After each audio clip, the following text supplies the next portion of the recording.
Good morning dear student. आज हम लोग पढ़ने वाले हैं श्वसन तंत्र के बारे में। तो हम श्वसन तंत्र के बारे में अध्ययन करने वाले हैं। तो सबसे पहले समझेंगे बच्चों की श्वसन क्या होता है। श्वसन क्या होता है, तो श्वसन किसे कहेंगे बच्चों? श्वसन, ठीक है बच्चों। तो श्वसन किसे कहेंगे? श्वसन कहने का मतलब है कि गैसों का आदान प्रदान की जो क्रिया होती है उसको हम क्या कहेंगे बच्चों? श्वसन कहेंगे। क्या कहेंगे? श्वसन कहेंगे।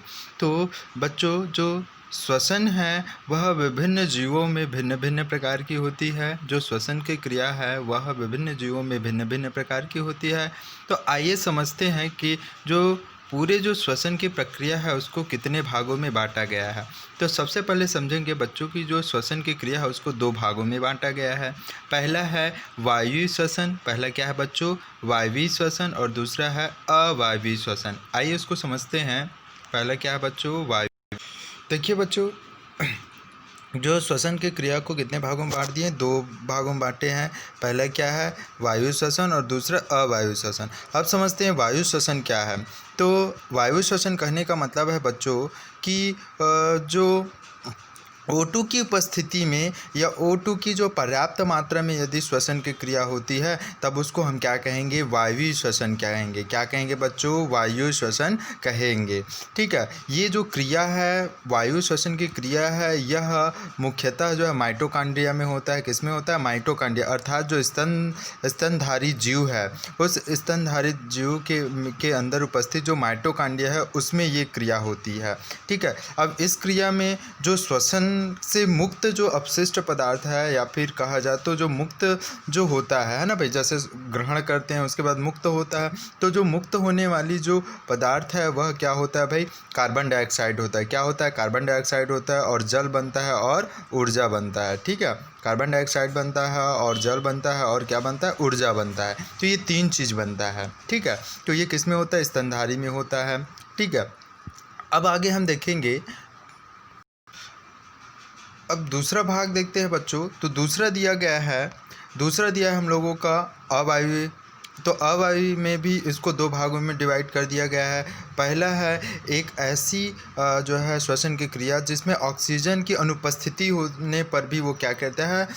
श्वसन क्रिया करती है। ठीक है। तो इसको हम जो है यदि ये जो ऑक्सीजन, ये जो क्रिया है, तो ये क्रिया जो एक कोश की जीव में होती है, किन में होती है? एक कोश की जीव में होती है। जैसे उदाहरण के लिए यदि देखा जाए तो ईस्ट, क्या है बच्चों?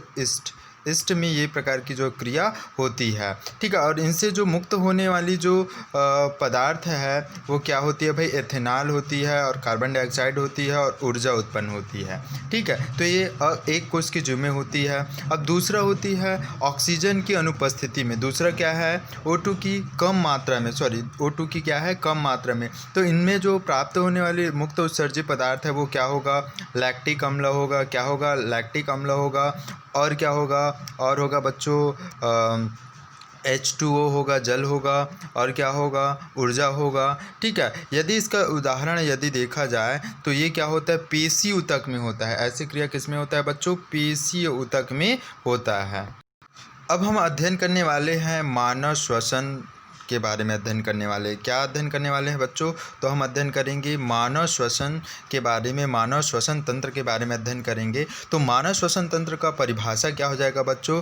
कि परिभाषा हो जाएगा हमारा कि जो ऑक्सीजन गैस को क्या करना? ग्रहण करना। और ऑक्सीजन गैस का ग्रहण करके उनका क्या करना भाई? शरीर के द्वारा उपयोग करना। और उन जो कार्बन डाइऑक्साइड को क्या करना? मुक्त करना। इस प्रक्रिया को क्या कहेंगे भाई? हम श्वसन कहेंगे। क्या कहेंगे बच्चों? श्वसन कहेंगे। ठीक है। यदि हम इस प्रक्रिया को श्वसन कहा जाता है ना, यहाँ पे दिया भी गया है ना। और देखते हैं श्वसन तंत्र। ठीक है। तो इस प्रक्रिया में, ठीक है, O2 से जो है ग्रहण किया और ग्रहण करने के पश्चात CO2 तक मुक्त किया। इस प्रक्रिया में जितने भी जो है सहायक अंग रहेगा, सहायक तंत्र रहेगा, उस तंत्र को हम क्या कहेंगे? श्वसन अंग या फिर श्वसन तंत्र कहेंगे। श्वसन अंग या फिर श्वसन तंत्र कहेंगे। आया बच्चों समझ में? कि वो जो प्रक्रिया के लिए जो सहायक अंग रहेगा उसको श्वसन तंत्र कहा जाएगा और जो प्रक्रिया है उसको श्वसन अंग कहा जाएगा। ठीक है बच्चों। तो अब देखेंगे बच्चों कि मानव के श्वसन अंग कौन कौन से है, श्वसन तंत्र कौन कौन से है जिसके द्वारा क्या होता है भाई जो श्वसन की क्रिया संपन्न होती है। ठीक है, तो सबसे पहले हम देखेंगे बच्चों, तो सबसे पहले दिया गया है मुख गुहा। क्या दिया है? मुख गुहा, है ना भाई। यहाँ पे ऑक्सीजन गैस क्या होती है भाई? ग्रहण किया जाता है। दूसरा है नासा छिद्र, है ना भाई, यहाँ से भी ऑक्सीजन गैस को ग्रहण किया जाता है। अगला दिया गया है ग्रसनी। ठीक है, उसके बाद क्या है? ग्रास नली। उसके बाद क्या है?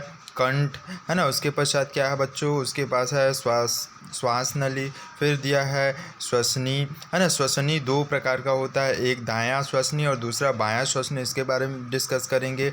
अगला दिया है कुपिकाएँ। जो कुपिकाएँ होती है बच्चों वो कुपिका जाल में होती है ना, कुपिका जाल में होती है। कुपिका जाल में जो एक एक कुपिका होती है उसको कुपिकाएँ कहते हैं। स्ट्रक्चर के माध्यम से समझेंगे। अगला दिया है फेफड़ा। फिर है बच्चों डायफ्राम। ठीक है, तो इन सभी चीज़ों को हम क्या करेंगे बच्चों? क्रमशः क्या करने वाले हैं? अध्ययन करने वाले हैं। आइए समझते हैं। सबसे पहले हमें जानना है बच्चों कि जो वायुमंडल में जो गैस होती है वह कितने कितने प्रतिशत मात्रा में उपस्थित होती है। तो देखते हैं कि बच्चों यहाँ पे स्पष्ट रूप से चार्ट में दिखाई दे रहा है कि जो गैस होती है वह कितने कितने प्रतिशत मात्रा में उपस्थित होती है। तो पहला दिया गया है बच्चों नाइट्रोजन गैस है वह 78% में उपस्थित होता है। ऑक्सीजन गैस होता है वह 21% में उपस्थित होता है।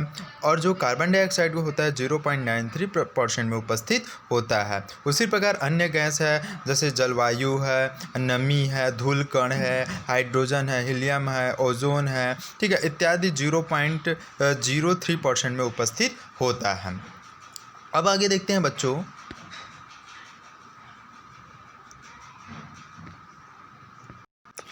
आइए समझते हैं। आप लोगों को स्ट्रक्चर में दिखाया जा रहा है कि ये जो है होता, ये जो मानव के जो है श्वसन जो है तंत्र के श्वसन अंगों के जो है स्ट्रक्चर दिया गया है जिसमें नामांकित है ना भाई। तो सबसे पहले देखते हैं बच्चों कि जो ऑक्सीजन गैस है ना भाई, जो वायुमंडल में उपस्थित हमने अभी जो गैस देखे हैं वे गैस में से सारे गैस ऐसे नहीं है कि जो सिर्फ ऑक्सीजन बस को हम ग्रहण करते हैं। सभी जो गैस क्या होता है भाई, नासा छिद्र के माध्यम से हम क्या करते हैं भाई? ग्रहण करते हैं। क्या करते हैं? इसको ग्रहण करते हैं। और ग्रहण करने के पश्चात क्या होता है? नासा छिद्र में उपस्थित जो रोम है होता है, रोम पाया जाता है। नासा छिद्र में क्या पाया जाता है? रोम पाया जाता है। और वो रोम का कार्य क्या होता है कि वायुमंडल से जितने भी जो वायु आ रहा है, वायु में उपस्थित मिश्रित वायु आ रहा है जिसमें धूल कण, है ना, और बैक्टीरिया इत्यादि चीज़ उपस्थित होता है, उसको क्या करता है? वह नासा द्वार में उपस्थित जो रोम पाया जाता है, बाल पाया जाता है, वे क्या करता है? उसको छान देता है। क्या कर देता है? छान देता है और अंदर प्रवेश करने से रोक देता है। अंदर प्रवेश करने से क्या कर लेता है बच्चों? रोक लेता है। ठीक है, और साथ ही साथ जो इसमें जो है नासा द्वार में उपस्थित जो श्लेष्मा पाया जाता है। क्या पाया जाता है? श्लेष्मा पाया जाता है। एक प्रकार का चिपचिपा पदार्थ पाया जाता है। उसका कार्य होता है कि जो धूल कण होता है उसका भी कार्य होता है कि धूल कण होता है उसको अपने साथ क्या कर लेता है? चिपका लेता है, विभिन्न बैक्टीरिया को भी चिपका लेता है। इस प्रकार जो है नासा द्वार के माध्यम से जो जो विभिन्न गैसें होते हैं वे क्या होते हैं? अंदर प्रवेश करते हैं। क्या होते हैं? अंदर प्रवेश करते हैं। अतः नासा द्वार को हम जो है प्राथमिक जो है श्वसन अंग कहते हैं। क्या कहेंगे हम? प्राथमिक श्वसन अंग कहेंगे। अब हम दूसरा देखेंगे बच्चों, हम मुख गुहा के बारे में अध्ययन करने वाले हैं। मुख गुहा के बारे में भी अध्ययन करते हैं। कभी कभी हम जो क्या करते हैं, मुख गुहा के द्वारा भी हम श्वसन क्रिया को क्या करते हैं बच्चों? संपन्न करते हैं, है ना भाई। तो जो मुख गुहा से यदि हम ऑक्सीजन गैस या फिर श्वसन की प्रक्रिया संपन्न करते हैं तो यहाँ जो है जो अंदर जाने वाली, मुख गुहा से अंदर जाने वाली जो वायु है वह शुद्ध वायु नहीं होती, क्योंकि यहाँ पे नासा छिद्र में जो है विभिन्न इनके जो है बाल पाए जाते हैं और साथ साथ श्लेष्मा के कारण जो वायु छन जाते हैं और शुद्ध वायु ही अंदर तक प्रवेश कर पाते हैं। लेकिन जो मुख गुहा में इस प्रकार की किसी भी प्रकार का संरचना नहीं पाया जाता है, जिसके कारण यहाँ से जो वायु अंदर प्रवेश करेगा वह क्या होता है? अशुद्ध होता है। क्या होता है बच्चों? अशुद्ध होता है। ठीक है।